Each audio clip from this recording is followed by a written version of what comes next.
Ito malaki today.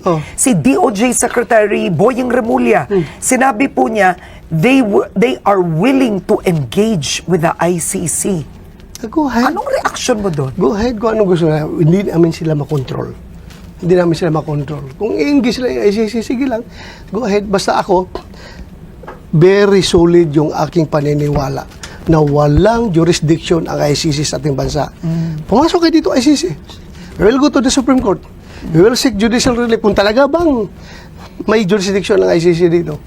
Very clear yan. Very clear yan na yung kanila ginawa na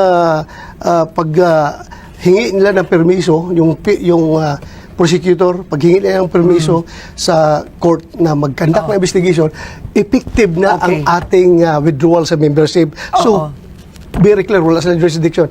May dalawang judge, may dissenting opinion, in-explain nila sa dissenting opinion yan. Pero tatalo lang sila dahil tatlo ang bumoto for, dalawa lang against.